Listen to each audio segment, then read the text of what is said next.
This committee will come to order. I certainly like to welcome my fellow members as well as our witnesses and guests to this first hearing of our Subcommittee on Government Organization, Efficiency, and Financial Management. I certainly am honored, Mr. Chairman, to be working with you again. And for those who don't know, when I was last in the majority and had the privilege of chairing this subcommittee, Mr. Towns was my ranking member for those 4 years. And when he went into the majority, I got to be his ranking member. So we're playing musical chairs here, but the same commitment of working together for just good government issues. So again, Ed, delighted to be reunited with you. I'm going to offer an abbreviated open statement because we appreciate our witnesses' patience in holding down the fort here while we finished up votes on the floor. But we're anxious to get your testimony. Our focus here today is really to look at a specific issue, financial information of the federal government, and particularly how that information is reported and then acted upon, and specifically the consolidated financial report and how we can make it more useful. The question we're asking is how we take that information and make it more useful, not just to Congress, but to the American people. And certainly given the deficit spending that we see year in and year out and a $14 trillion debt, we know the American people care deeply about this issue, about how we're handling their money responsibly or not. I want to certainly applaud the Federal Accounting Standards Advisory Board for taking a very important first step in convening a task force to look at the federal financial reporting model and how we can improve that model and make it more beneficial to, again, the public as well as members of Congress. Delighted to have three wonderful witnesses here today. First, Mr. Tom Allen, Chairman of FASAB. I understand this is the first time that FASAB has been invited to testify before Congress. We're glad to have you here. Mr. Jonathan Brule, Executive Director of the IBM Center for the Business of Government, and we're pleased to have you testifying before the subcommittee again. Mr. Townsend, I certainly benefited from your expertise in the 108th and 109th sessions of Congress, and know we will again be benefited and blessed by your information and your expertise. And finally, Mr. Mike Hettinger, Executive Director with Grant Thornton. It's really great to see you here on the other side of the table. For those of you who don't know, Mike was our subcommittee staff director for 4 years and did an outstanding job, and as well as other positions here on the Hill, and kind of brings perspective of both a staff person as well as now in the private sector. As we speak, the Government Accountability Office is releasing its biannual high-risk list. Many of the issues identified by GAO have to do with sound financial management, more likely a lack thereof. Though this may seem somewhat dry, some of the topics our subcommittee will deal with, it is incredibly important. Nothing is more important than being effective stewards of the taxpayers' funds, particularly in difficult financial times as we see facing our nation today. This hearing will set the stage for our agenda over the coming 2 years, and it will especially provide us an opportunity as subcommittee members to prepare for our next hearing, when we will have Treasury, OMB, and GAO before us to testify about the consolidated financial reports. And what we hope to glean from you is ideas we can share with those witnesses in a few weeks and get their input on your recommendations of how we can make the information more valuable and useful to all parties. That hearing will be on March 9th. With that, I'm going to submit the rest of my statement for the record and yield to Mr. Towns if you'd like to make an opening Mr. statement. Chairman, I'm going to place my statement in the record. We delayed, and I want to get to the witness. Okay. Thank you, Mr. Chairman. All members will have 7 days to submit written statements for the record. We'll now go to our witnesses. The policy of the subcommittee to always swear in our witnesses. If I could ask you to stand and raise your right hand. Do you solemnly swear that the testimony you're about to give, this committee will be the truth, the whole truth, and nothing but the truth? Okay. Thank you. Appreciate your affirmation. And we'll begin, Mr. Allen, with your testimony. Again, thanks for your presence here and sharing your expertise. Thank you very much, Mr. Chairman, Congressman Towns. I appreciate the opportunity to testify today. I want to convey 5 key messages in my comments. The first of those is that citizens want to receive directly information about their government's finances.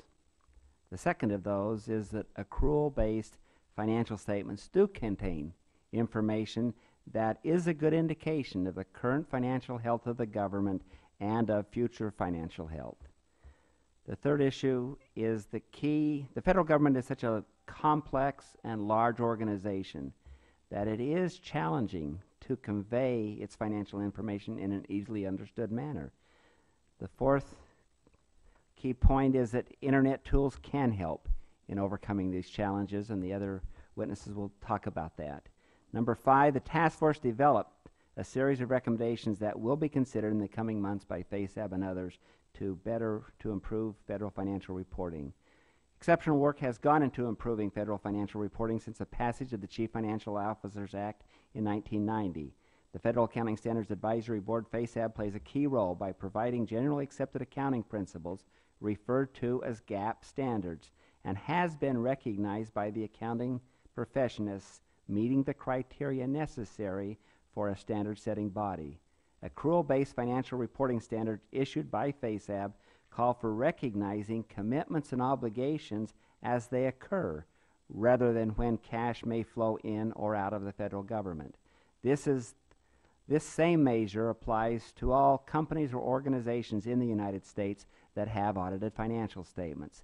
Since the federal government has for a number of years prepared accrual-based financial statements, I decided to look back 10 years to fiscal 2000 to see if accrual-based information was helpful in better understanding the financial condition of the government at that time, and to see if that financial information was of predictive value in looking forward. As you know, fiscal 2000 is remembered as the last of the great surplus years, with a $237 billion budget surplus, and fiscal 2000 was a very positive year when compared to more recent fiscal years.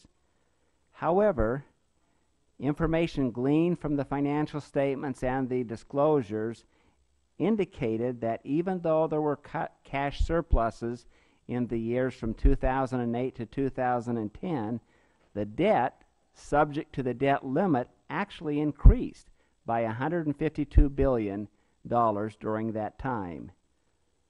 This increase is attributable to the intragovernmental debt, which is issued when Social Security and other trust fund dedicated credits are not needed to pay benefits for that period and are loaned to the government. The real financial stress for the government would come in future years, as those intergovernment borrowings needed to be repaid. To discover when repayment may be necessary, I looked further. I looked at the financial statements, and back on page 56 I found stewardship information talking about the present value of long-term actuarial projections, called actuarial deficits. It was $13 trillion in the fiscal year 2000, and increasing by an average of $2 to $3 trillion each of those years. These amounts are not reflected in the balance sheet or operating statement of the federal government, but they do impact the financial condition of the federal government. The financial statements in 2000 included the message from then Comptroller David Walker noting the unsustainability of those programs and the need to reform them at the earliest opportunity. These comments are not to imply any inappropriateness of the above stated transactions or noncompliance with federal GAAP, but rather to note that there was information to help financial statement readers better understand the broad financial condition of the government at that time, including fiscal challenges that would need to be dealt with in the future. However, citizens and other readers would probably have difficulty in understanding these transactions and what the numbers in those financial statements represented. Despite the much progress that has been made, FASAB has recognized the difficulty of communicating often complex federal financial information and the need to improve the understandability of federal financial reporting. The question of how to better communicate this financial information has also been a challenge. Accordingly, the Federal Reporting Model Project was added to the FASAB agenda. Beginning in the year 2008, we undertook a user study We found that citizens do want to know more about the financial health of the federal government, but they often did not know that financial statements even existed, and when shown the financial statements had trouble understanding what they meant. Our sponsors from Treasury, OMB, and GAO are also seeking to better inform citizens regarding the financial condition of the federal government. Their efforts have resulted in the schedules of key amounts in the financial statement management discussion and analysis. These schedules are illustrated in my written comments. For fiscal year 2000, additional long-term projections have been added to the financial report. These long-term projections help inform readers about the challenge of continuing current financial policy without change. The task force provided a list of 10 recommendations for consideration by FASAB and its sponsors. I want to thank them for the expertise they brought together and their excellent recommendations. I am hopeful that these recommendations and our other efforts will lead to a better informed citizenry. I look forward to answering your questions. Thank you. Thank you, Mr. Allen. Mr. Burrell? Good afternoon, Mr. Chairman and Ranking Member Towns. I am pleased to have the opportunity to testify this afternoon regarding the report of the FASAB Financial Reporting Task Force. Late last year, the government released its annual financial report. And although that report presents information that's important to citizens as they form judgments about the fiscal future of the government under current policy, it's unlikely that Americans are even aware of its existence or its availability. And because the nation's currently engaged in crucial debates about the appropriate role in the near-term and the long-term fiscal imbalance, the annual financial report is now more relevant than ever before to citizens, political leaders, and analysts. Further, the recent celebration of the 20th anniversary of the Chief Financial Officers Act offers a clear reminder of the considerable improvement in financial reporting over the past 2 decades. However, the challenge of effectively delivering that information to users remains unfinished.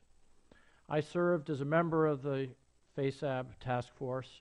The objective of that task force was to increase users' access, their understanding, and their use of financial information while avoiding costly requirements that do not add value. To do so, the task force focused on the consolidated financial report, largely because that's where we judged the public would start in order to learn about the fiscal health of the federal government as a whole. And the FASAB user studies, as Mr. Allen indicated, showed that citizens and indeed many executives and managers in government have difficulty understanding the information in that report. Indeed, many of them believe the document is written by accountants or economists, which it is. And consequently, they believe the government should adopt a web-based method of communicating information about the fiscal condition and performance of the federal government. Since 4 of the task force's recommendations focus on methods to enhance this communication of government-wide financial information, I want to devote the balance of my remarks just to highlighting those 4 items. The first task force recommendation was to move away from paper-based reporting and to adopt an electronic, web-based reporting method. The public relies increasingly on digital devices, whether it's BlackBerries and other devices, which we all are carrying, and interactive media to obtain their information on demand. Accordingly, financial reporting information needs to switch from a paper-based static reporting model to an electronic, dynamic, and readily available online availability. The task force's second recommendation urged FASAB to explore how to best report additional government-wide program performance in the Management Discussion and Analysis, or MD&A section of the consolidated report, or in other electronic government-wide presentations. The nation's engaged in deliberations to determine the federal government's future role in the economy and society, and program performance measures presented in the consolidated report could potentially help inform that debate, especially if they were structured to provide such information about the government's effectiveness in achieving its planned goals, as well as the economy and efficiency of government operations. And I should point out that this recommendation now very nicely aligns with the recently enacted Gipper Modernization Act, which, as you know, strengthens the existing requirements for the reporting of performance information and calls upon the Office of Management and Budget to develop a government-wide performance plan. The third recommendation of the task force is to present net cost and spending by function. The current statement of net costs is presented by agency. FASAB focus group discussions with citizens indicated that users are much more likely to focus on the government's functions, such as healthcare, social services, national security, those kind of functions, rather than the agencies which are administering them. And as you know, that's the kind of information which the budget is currently presented, and it's a breakdown which many in Congress and the federal government are already familiar and use on a regular basis. The task force's final recommendation was to establish a central website for federal financial information and to aggressively inform the public of its availability. Ultimately, the success of the previous recommendations requires making the public aware of these financial reports and the information they provide. A central website would enable the federal government to take advantage of existing technology and to help identify improvements that may be needed. The static, paper-based reports that the federal government delivers today contain important information about the fiscal health of the federal government. However, those reports are not presented or available in a way that makes them easy to use or easy to understand, thereby limiting their impact. The government needs to use modern technology to inform the presentation of that information and adapt to the way users want to receive the information and are much more likely to use that information. Thank you. Mr. Hettinger? Chairman Platts, Ranking Member Towns, and members of the subcommittee, thank you for the opportunity to testify today. As you mentioned in your opening remarks, I served from 2003 to 2006 as the staff director of this subcommittee. I'm currently an executive director with Grant Thornton's Global Public Sector Practice, but I'm here as a witness today based on my experience serving as a member of the Financial Reporting Model Task Force to the FASAB. I applaud the committee for holding this hearing today and for your ongoing interest in government efficiency and effectiveness. Since the enactment of the CFO Act in 1990, we have seen a steady and significant improvement in the quality and availability of information about the federal government's finances. That information, contained in individual agency financial statements, performance and accountability reports, the Consolidated Financial Report, and other reports, provides a sound baseline for decision makers and citizens alike to better understand how the federal government is using their hard-earned tax dollars. The issuance of the CFR in mid-December each year should set off a chain of events where Congress, the administration, and the general public have an opportunity to look at the financial condition of the government prior to the issuance of the President's budget. All too often, however, the issuance of the CFR goes largely unnoticed. About 6 years ago, when I worked on this subcommittee, I participated in an effort led by the Department of Treasury to improve the usefulness of the CFR. That effort, among other things, led to the development of the Citizen's Guide to the Financial Report of the U.S. government. This document provides an effective, high-level summary of the highlights of that year's CFR, useful for citizens seeking a basic understanding, but not necessarily useful for Congress or other decision makers. Last spring, FASAB conducted a user needs study to assess the financial information needs of the Congress. This study follows a mid-1980 study by GAO. The GAO Federal Government Reporting Study conducted in 1986 found with respect to legislators that Congress needed specialized agency information for the conducting of committee business, but summary level information for use in communicating with constituents, providing a means for the federal government to demonstrate its accountability. The spring 2010 FASAB study confirmed many of these same needs are applicable today and fall into 4 broad categories: budgetary integrity, operating performance, stewardship, and systems and control. From my experience, these broad categories accurately reflect the information needs of Congress. Members and staff attain this information from a variety of sources, including the news media, agencies directly, legislative support organizations such as CRS, inspectors general, or via your own research and oversight. There is also a wealth of information contained in statutorily required reports, including the CFR, as well as agency PARs, and I believe Congress and the general public would benefit greatly from making that information more readily available and understandable. With the creation of websites like usaspending.gov, data.gov, the Federal Procurement Data System, and private websites looking at the financial condition of the government, citizens now have access to more information than ever before, and clearly more interest in the information contained in those sites. Ease of use and the relevance of the information housed on these sites drives visitors. However, the completeness and accuracy of the data contained within is essential for those government-owned sites.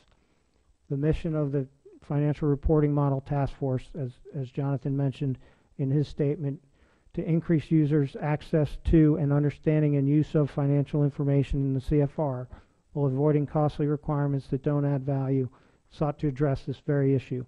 I was pleased to be a part of this effort because I believe that mission gets to the heart of where we stand on federal financial management 20 years after the enactment of the CFO Act.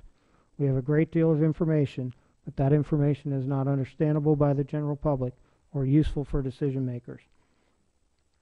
The task force, as Jonathan also mentioned, makes 10 key recommendations, ranging from adopting a web-based reporting model to presenting a functional statement of net cost to establishing a federal financial information website and raising awareness of the availability of federal financial information. Recommendation 1, asking Treasury to move away from a paper-based reporting model by adopting an electronic web-based reporting model is essential if we are to move in the direction of improving the availability and transparency of government information. This recommendation, combined with Recommendation 10, which calls for the establishment of a federal financial information website to help raise awareness of the government's financial information, go a long way toward improving the ease of access to information. Recommendation 3, regarding a functional statement of net cost, would present net cost and spending by function, as Jonathan mentioned, such as healthcare, rather than by agencies such as HHS. This recommendation, I believe, is essential if we are to truly understand the cost of government. And there are a number of other recommendations that I've highlighted in my written statement. I'll skip over those because I think they've been addressed by the other witnesses. I'll close by saying there's a wealth of really important financial information contained in the CFR, as well as in agency financial statements. But to make that information relevant, it must be timely, accurate, understandable, and usable. Thank you again for the opportunity to be here today, and I'm happy to answer any questions the members may have. Thank you again for testimony, all three, and your written statements will be made part of the record as well. Delighted to have been joined by one of our freshman members, Congressman Gosar from Arizona. Delighted to have you with us on the committee, and returning senior member, Mr. Cooper from Tennessee. So thanks for both of you being with us. We're going to do a round of questions in basically 5 minutes and rotate, and then if we have need for a second, third, fourth round, we'll come back around. But Mr. Allen, I'd like to start in your role with FASAB. You certainly, in setting accounting standards for the federal government, you have to kind of please a lot of different communities. You know, the bond rating agencies, auditors, citizens, members of Congress, federal managers. When we talk about some of the recommendations that the task force has made and going to a web-based reporting model for the financial statements, going to that model seems kind of mutually beneficial to all communities, whether it be members of Congress or the public at large. But is it different when we talk about how the information that's on that web-based model is reported? Is there a difference in what's going to be useful to the public at large versus how it needs to be presented for members of Congress or other policymakers within the federal government? Are they mutually exclusive in how the information is presented within the web model? Clearly, as you indicated, the needs of somebody who is managing an agency are probably very specific. They have to be very timely, in fact real time. They can't wait till after the end of the year to prepare financial statements. So I think the recommendations are very positive in terms of an electronic database allows you to actually drill down and access the level of detail that you want. There are challenges of getting it real time for some people, and others who would look at it at the end of the year and say, okay, here's a broad overview. But the efficiencies that need to take place in the federal government that I think would be significant is if we had the same financial systems that provided the information to manage were also the same financial systems that were used to generate the numbers that would prepare the financial statements after the end of the year and would have audit coverage. That gives credibility to everyone who's using that system. The challenge right now is often that's not the case in agencies. And so that's one of the things that I would encourage you and your committee to encourage and look forward to. But yes, the technology and the drill down capacity would be beneficial.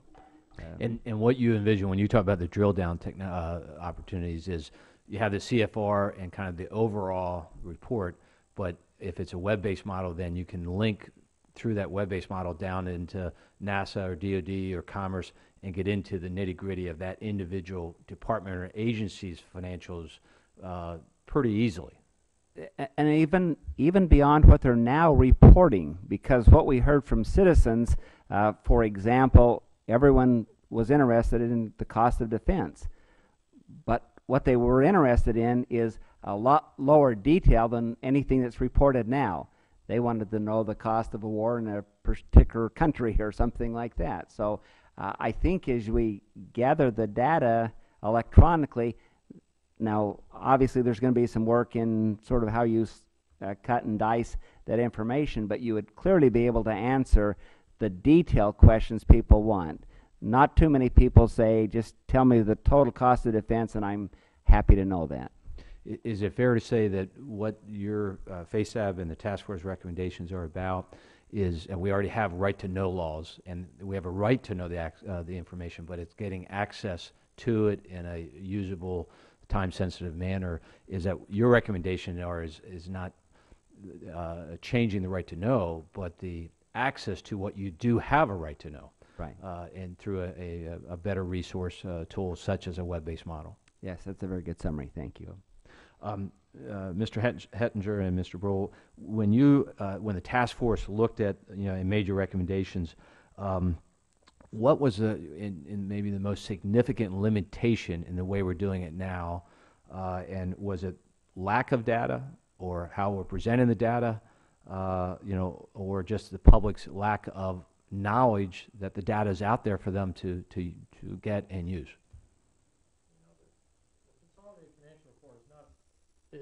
Consolidated financial report is not a bestseller. Yeah.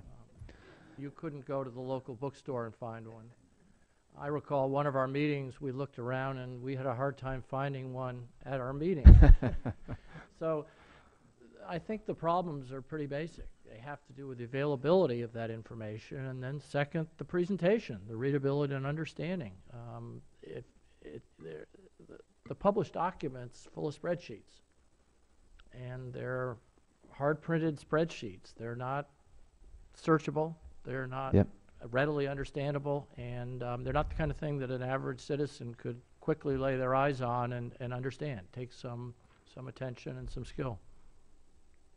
Well, and I think that certainly, sums up the general thoughts on it. In a way, it's almost too much information. And I mean, as Jonathan talked about, if you were to pull one out, and I'm guessing no one here has one, but if you were to pull one out, it's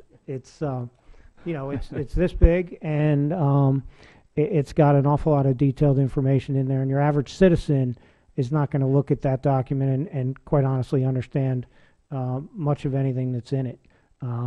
What we tried to do as we looked at this electronic reporting model was say, okay, what can we put at a summary level that citizens will use, but then those who are decision makers and others will be able to drill down deeper and find the type of information they need.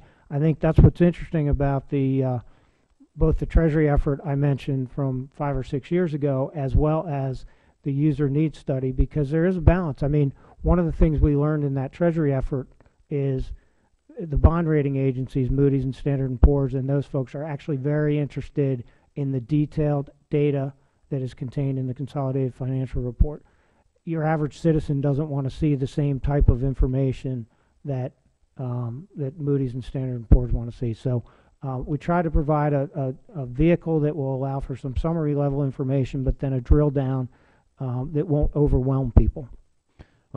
Before I yield to the ranking member, I think that what we've seen over the years, and Mr. Cooper certainly has been a leader in trying to raise awareness within the public at large of the importance of these issues.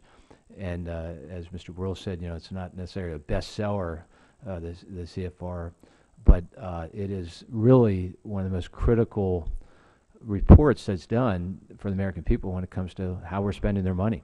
And I've joked in the past when I last chaired the subcommittee that in getting attention to this issue of the information and access to the information is that I've gotten to the point where I think that maybe we need to, along with the three of you experts, is to have maybe a baseball player who's doing steroids be here to show an interest in the consolidated financial reports, and that would help generate interest in this very important information. So we're going to keep trying to raise awareness and work with you and others on better access to this critically important information. So with that, I yield to the ranking member, Mr. Towns. Thank you very much, Mr. Chairman. When you get that baseball player, just make certain he's not a Yankee. Well, as a diehard Orioles fan, no problem there. So, yeah. Let me again thank you very much for holding this hearing, and let me begin by we keep talking about the word user friendly. What can we do to sort of make this more user friendly, where people can sort of understand it in terms of members of Congress and the general public in particular. What can we do? You have any ideas of some things that we might be able to do to make it a little more user friendly?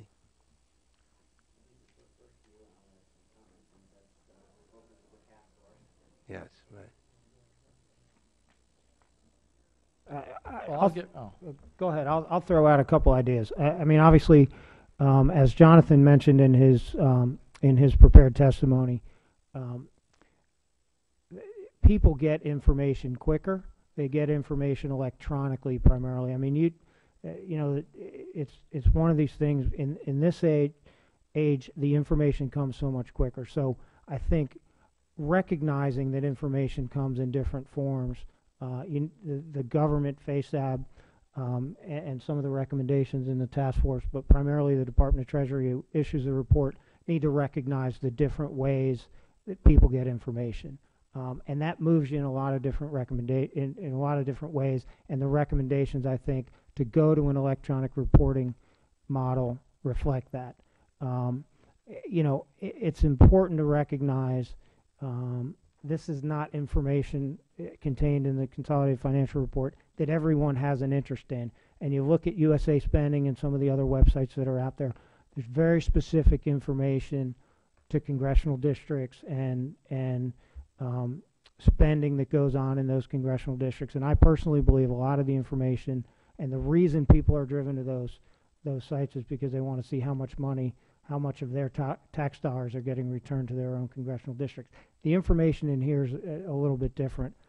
So you're not everyone's going to have an interest in it, but if you get it out there electronically, usable, findable, if it pops up on Google when you do a search for the Federal Financial Report or U.S. Government Financial Report, folks are going to start to pay more attention.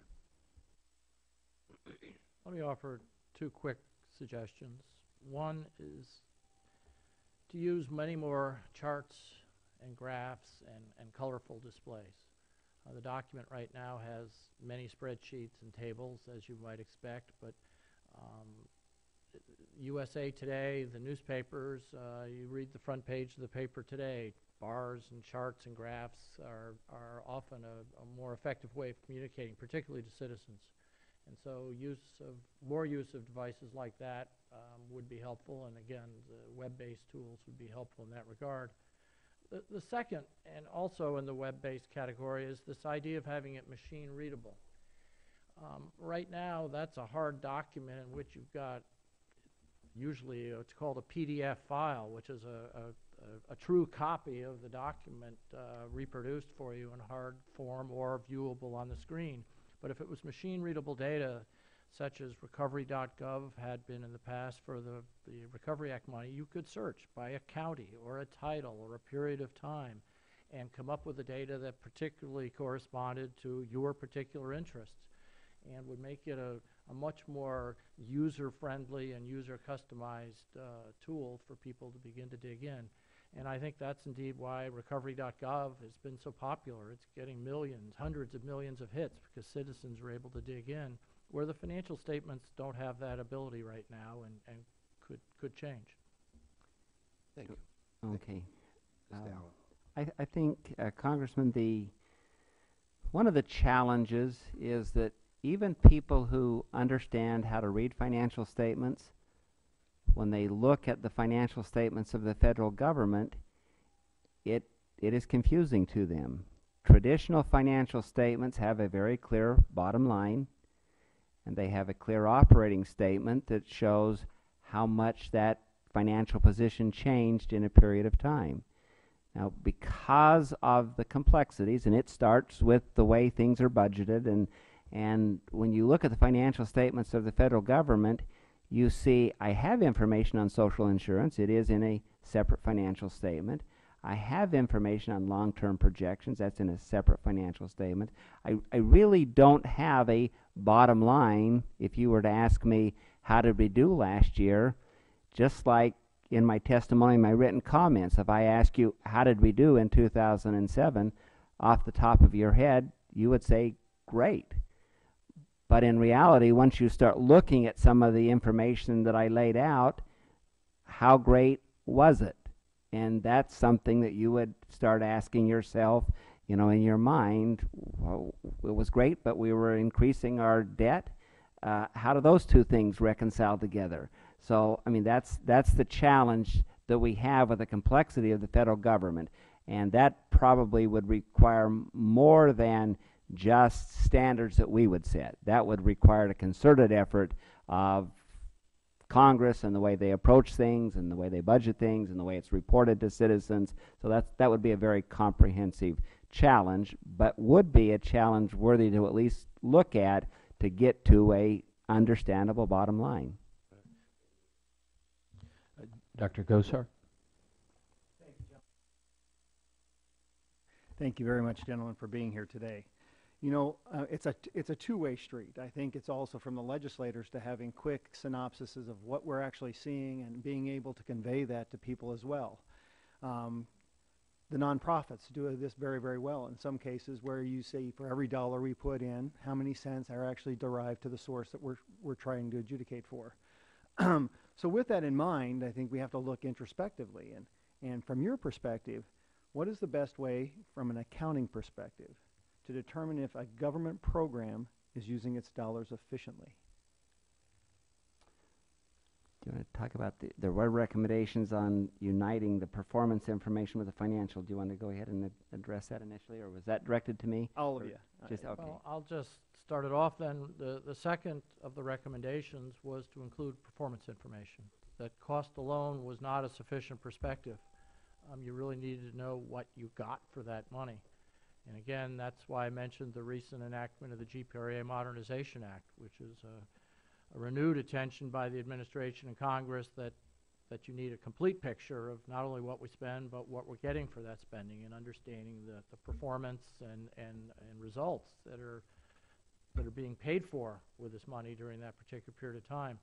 And to me, that's the essential pairing of information that's needed to really make an informed judgment of whether we're getting the value that we are expecting.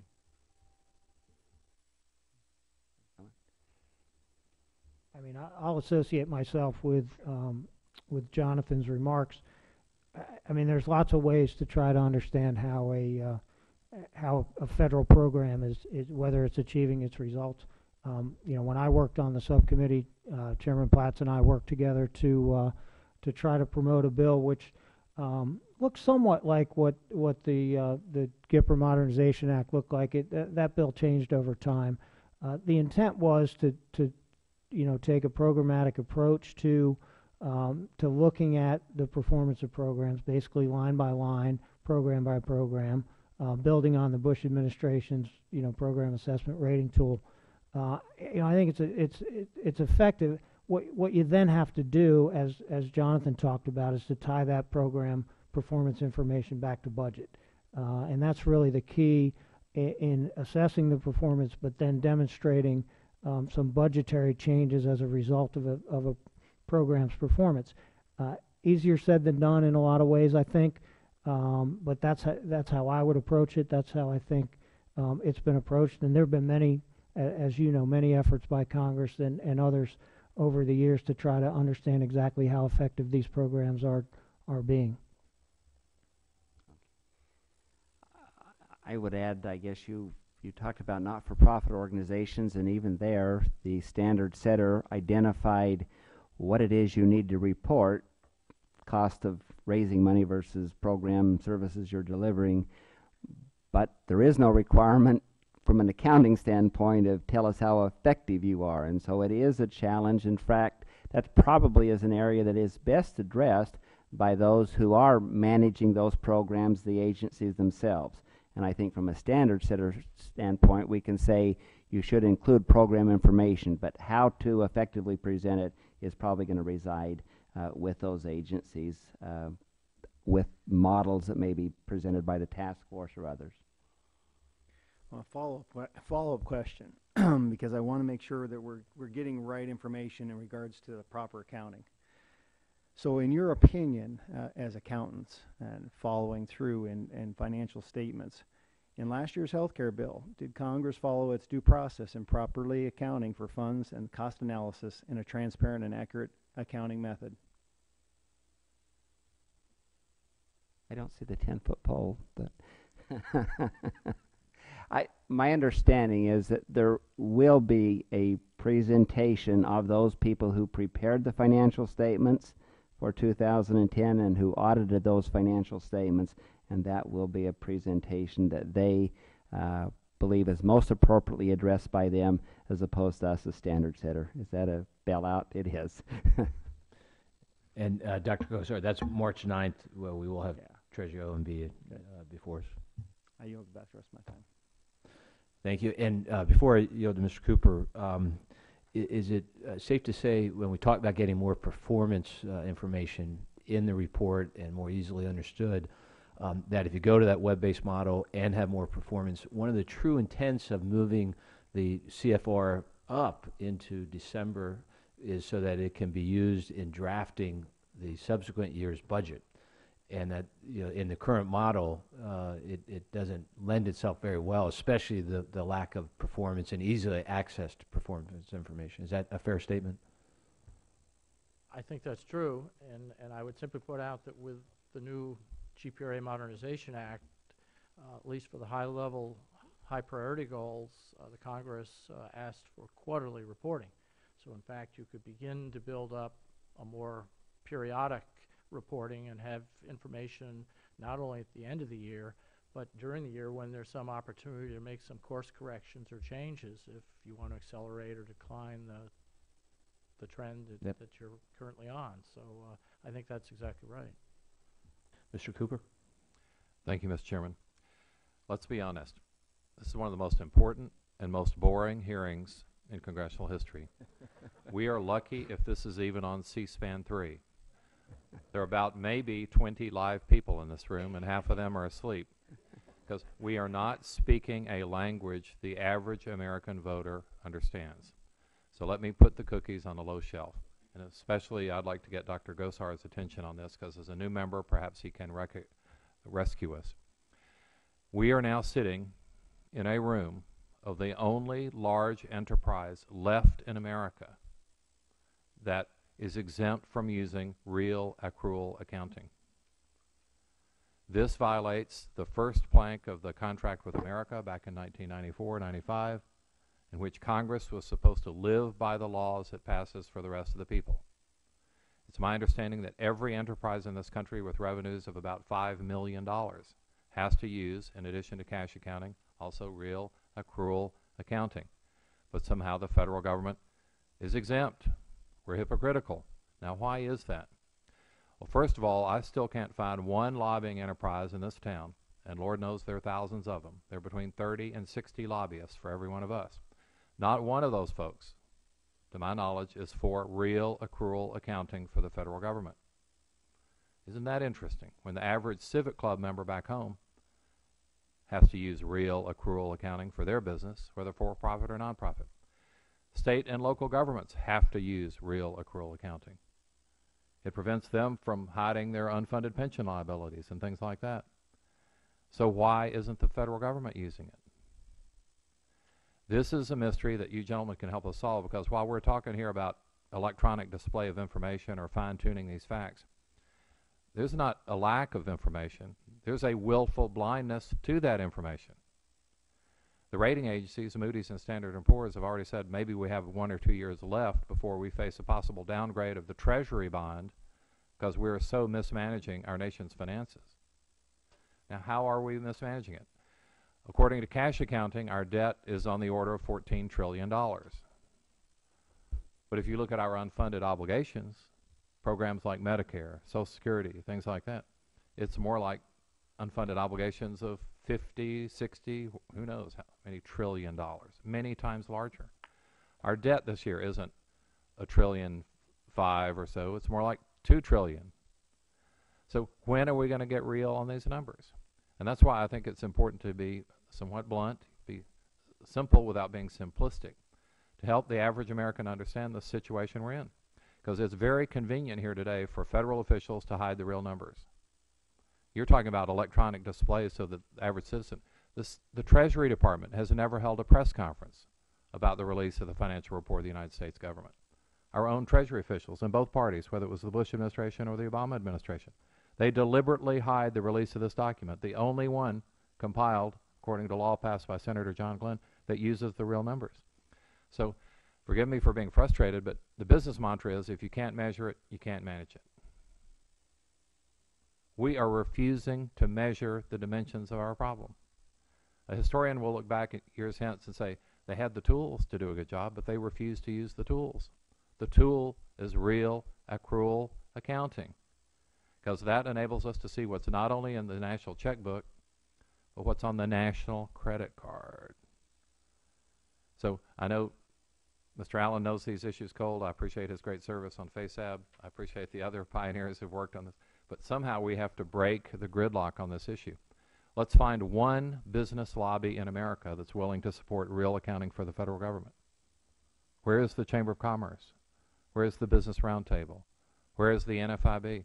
For that matter, where is the Wall Street Journal? I have a chart in my office. I've had it for years. What's the debt? What's your share of the debt? We're using cash numbers. We need the real numbers. And you gentlemen can, while you're doing all the fancy fine-tuning stuff, you can help us understand the plain, blunt truth. We're not using honest accounting standards, not using real accounting standards, not using accrual accounting standards for the federal government. So this is more of a statement than a question. I appreciate your efforts, Mr. Chairman, to highlight these issues, but I think it's important to make this a less boring hearing and to put the cookies on a low shelf so that perhaps there's somebody out there in C-SPAN 3 land who will make this a cause and bring this to light. Thank you, Mr. Chairman. Thank you, Mr. Cooper, and your statement is one of the reasons I'm delighted to be back on the committee with you, and as I said, your efforts over many years to raise these very, very important issues, and you say maybe boring, but ever, ever important, and look forward to working with you as we go forward in these 2 years to do a better job in having the American people truly understand the financial crisis facing us, because as you said, the real numbers are tens of trillions of dollars of unfunded liabilities out there. So. Thank you, Mr. Chairman. Mr. Connolly? Thank you, Mr. Chairman, and I want to express to you my my delight in being on the subcommittee. I picked a third subcommittee because you were chairing it. So, thank you. I'm honored. And, and of course, you can imagine how thrilled I was that our first hearing was on accounting, because, a wonderful subject. But actually, first of all, Mr. Allen, you should know that I was, for a long time, a consultant for FASB. And I didn't lobby for FASB, but I helped represent FASB here in Washington, working with other representatives of yours in a consulting status, and enjoyed very much working with FASB and going to Connecticut and debating green eyeshade issues and how they might be how they might translate into public policy. Let me I want to ask two questions. The first is, do you all ever look, though, at the costs of your decisions? Mr. Allen, for example, I think I can't remember the exact number, I used to know it by heart, but I was in local government for 14 years, and a new GASB standard added gazillions of dollars to the cost of local government, or eliminated even the option of expanding benefits because of the actuarial implications that GASB required us, all in the name of a new and more transparent accounting standard. And I think it depends on where you sit how helpful that is. And my question is, does FASB and do others, and the other panelists could certainly feel free to comment, ever take into account the cost implications of your decisions, both on the federal and state and local government levels, or for that matter in the private sector? Can I go ahead and start? Or, well, thank you. It's nice to see a welcoming face here and understanding the challenges of standard setting. I suspect I know what standard you're talking about that was passed. That was probably the last standard that I was involved in before I retired from GASB, and that probably had to do with recognizing the cost of healthcare promises for your employees. Was that GASB 76 or something like that? Yeah, Yeah. 56, I think. Yeah, 56. However, when one thinks about that, what has resulted from that decision? In other words, as accountants, we try to be non-political. We provide you information that you make decisions. In that particular case, that we receive letters back that were disconcerting. If you make us report this in our financial statements, they won't continue that benefit. And in fact, in the state of Utah, where I'm now a visiting professor at a university, I don't earn any benefit for health care because the state of Utah legislators, when faced with a decision of, do I put that on the face of my financial statements and recognize that, decided that that cost was too great for them to assume. So when you look at the role of accounting, it isn't to make decisions about what one should do, but it's to provide you clearly the information that you've got to make a decision understanding the full cost of that.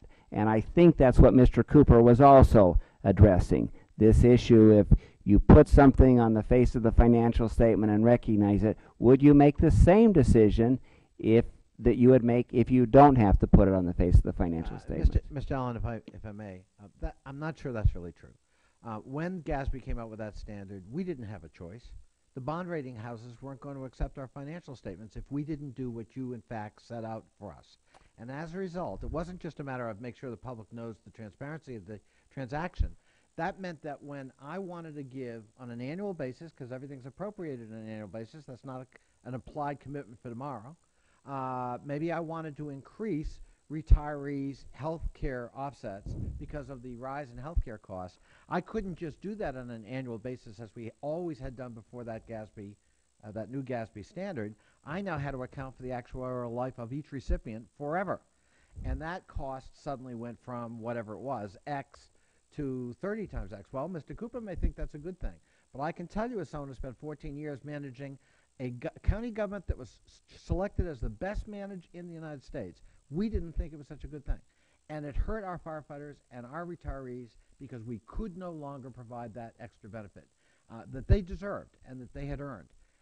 And so my point is that this is a two-sided coin, that when you make certain standards, it has implications and suddenly jettisons costs upward even though nothing's changed other than your accounting requirement. And I apologize to any effect that may have caused, to individuals or to organizations. Nevertheless, the issue becomes not that GASB has any ability to make a government do anything, like FASAB doesn't have any ability. The only question was, and many governments still provide that benefit and still don't fund health care. Most fund pensions.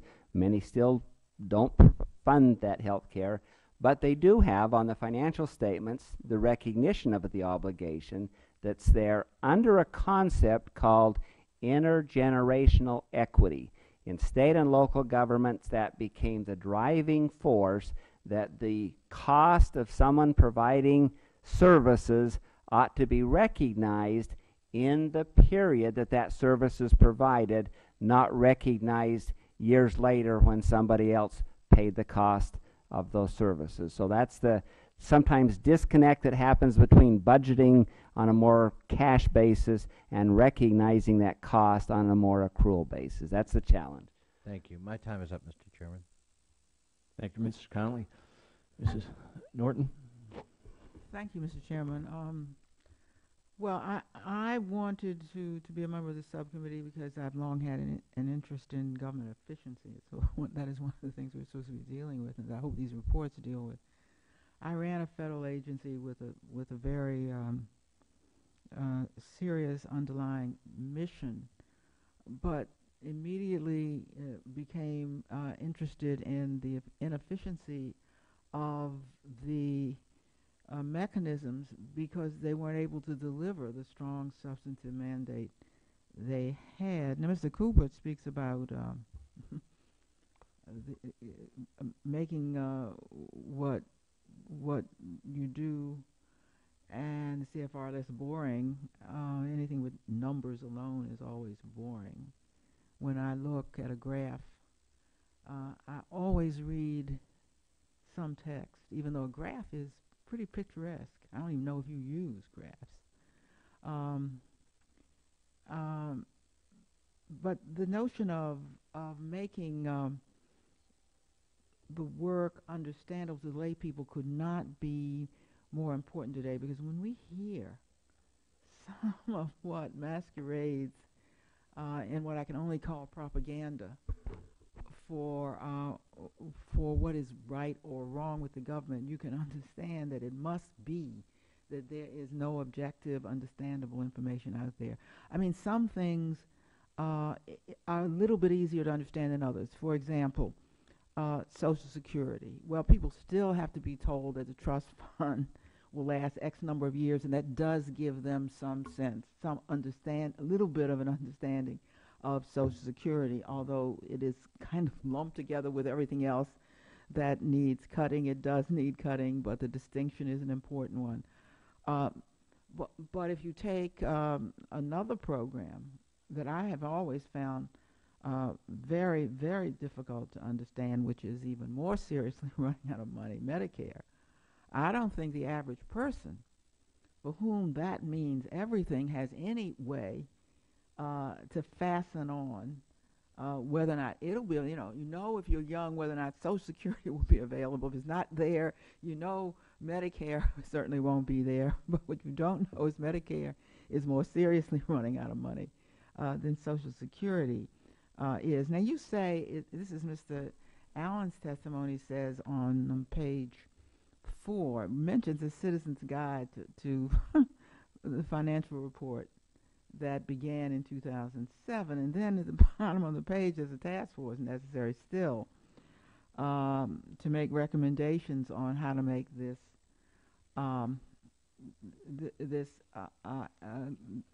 more understandable and more accessible. What was there about the citizen's guide that I take it caused the formation of the task force? Or would you reconcile the notion that there was this citizen's guide and what it did right or wrong, so that we understand why a task force of experts to increase user understanding, access, etc., was later formed? The Citizens Guide was an excellent effort, not by a standard setter. It was by Treasury, OMB and GAO getting together, as Mike indicated, and coming up with what they thought would be a better way to communicate.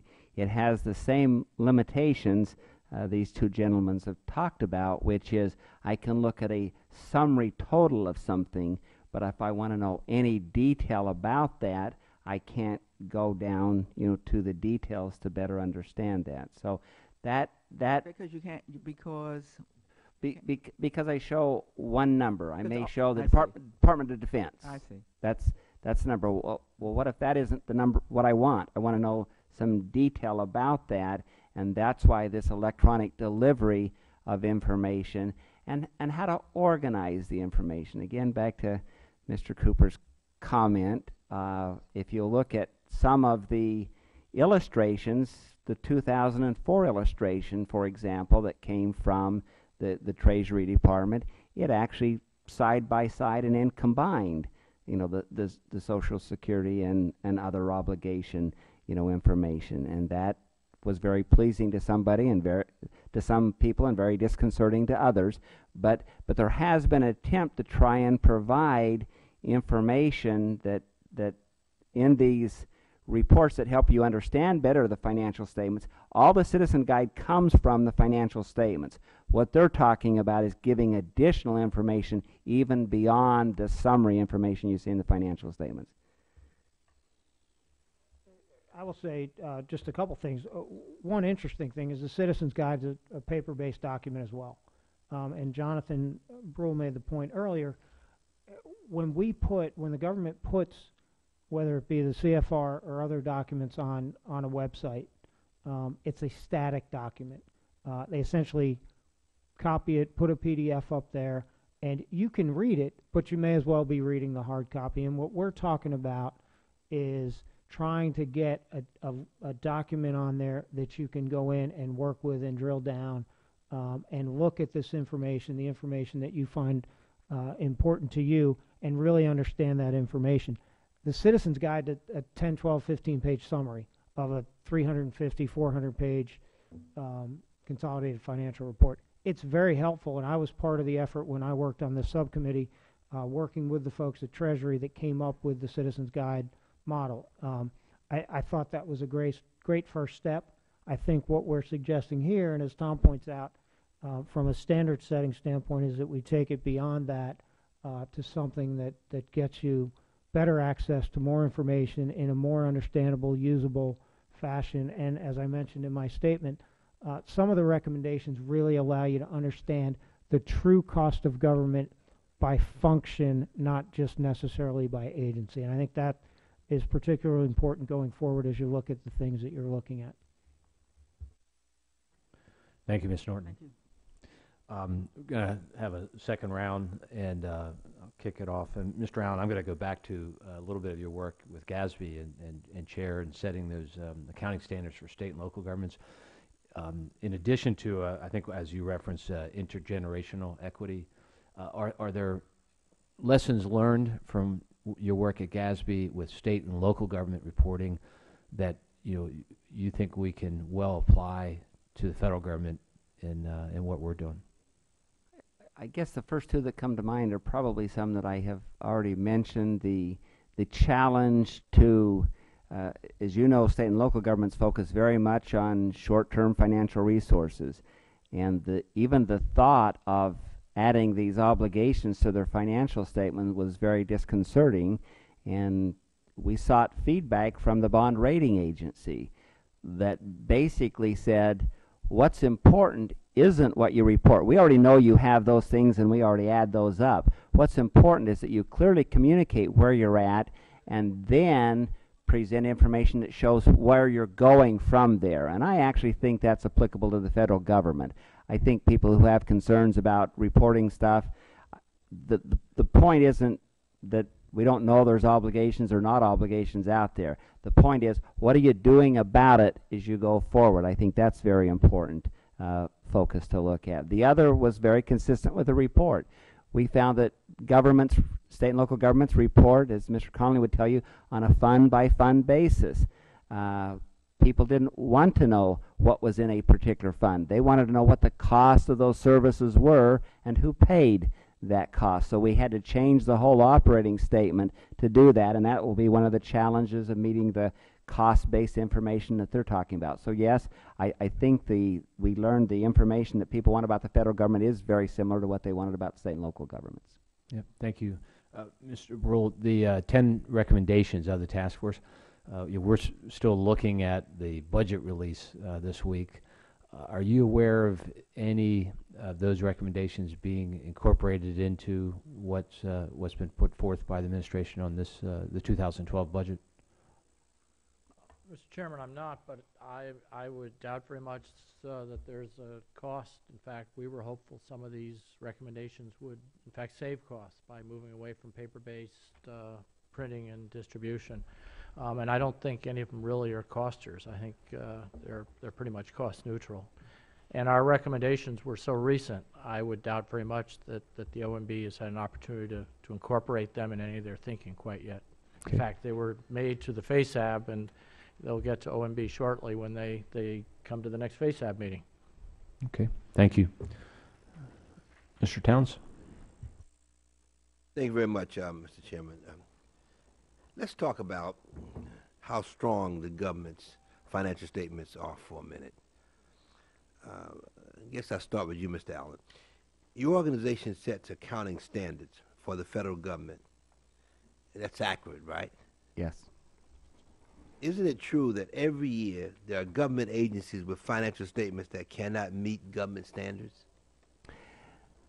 Yes, most of them do. There are, I don't know this last year, but there's normally maybe 3 or 4 that don't, but most of the major agencies do meet those standards. And isn't it basically the same ones each time? That is my understanding, yes. Will any of the recommendations made here today help these agencies create more reliable financial statements? No.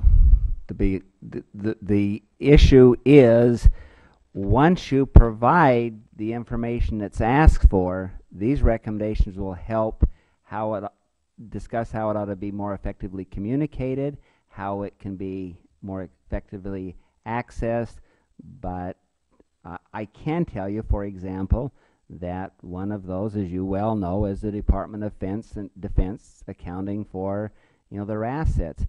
We have issued additional standards beyond that says to do that, and said, well, if you don't have the information, make estimations then.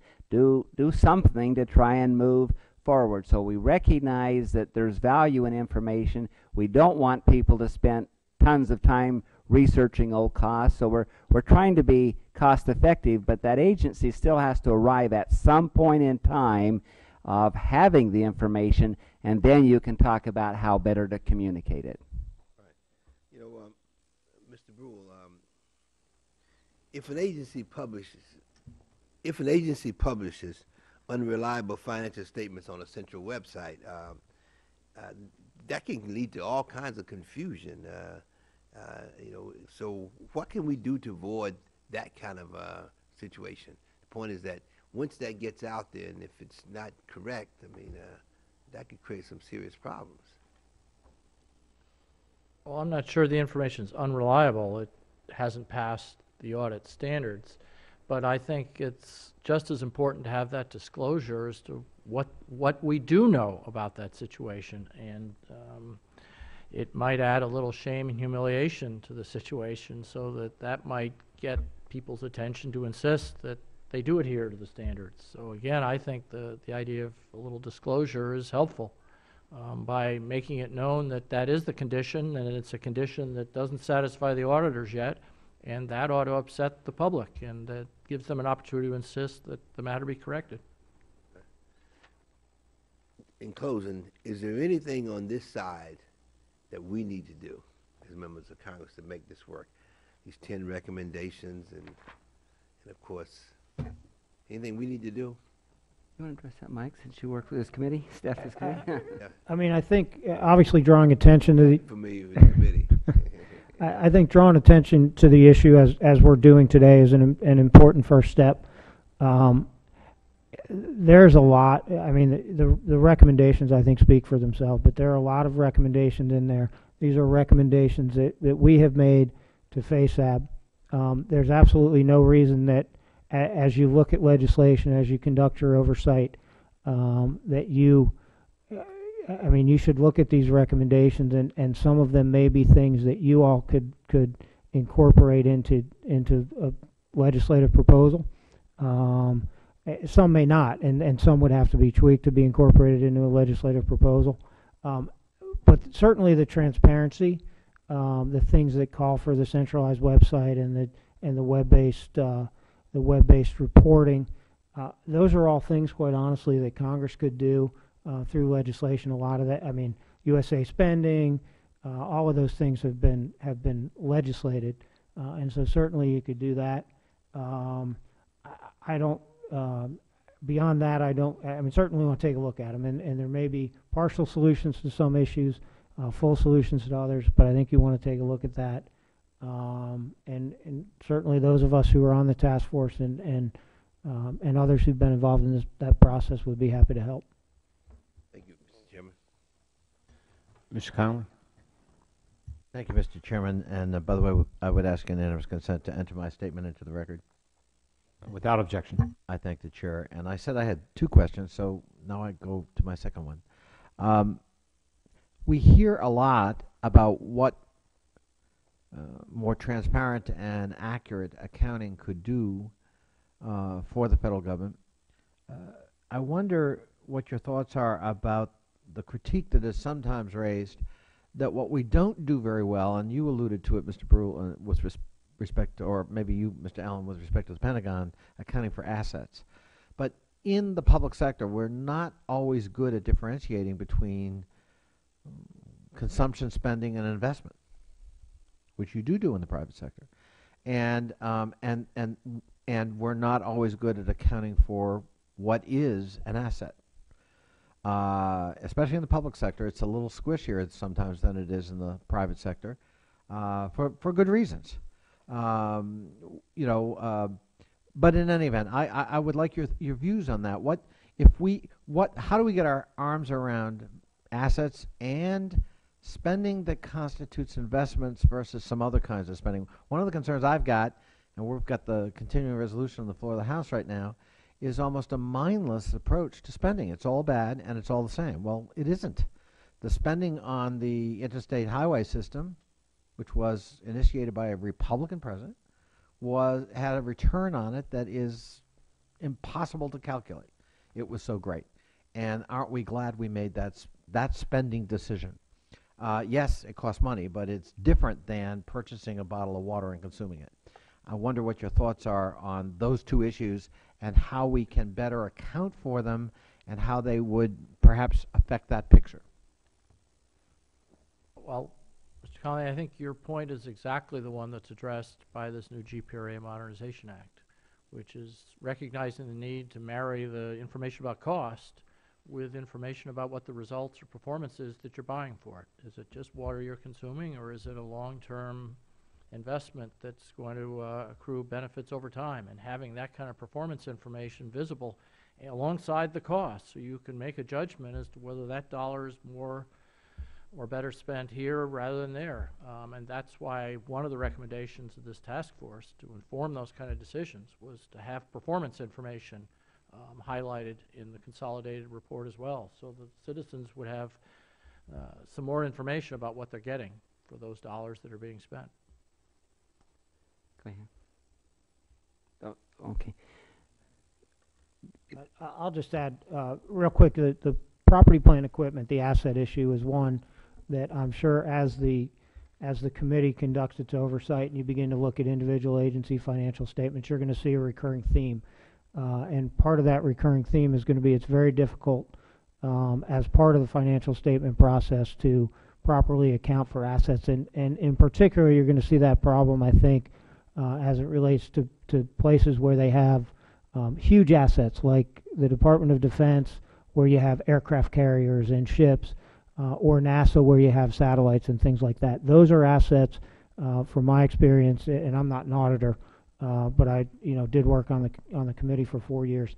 those are the things that, as we looked at financial statements when I was on the committee, repeatedly we heard concerns about. So when to go back to Mr. Towns' question, as you're looking at these things and looking at agency financial statements, one of the things you probably ought to take a look at is there a way to better account for assets, for property, plant, and equipment in a way that it's not property, plant, and equipment that's drawing down the entire financial statement, but something that that can be dealt with and allows those agencies to effectively manage their finances without having that pull it down.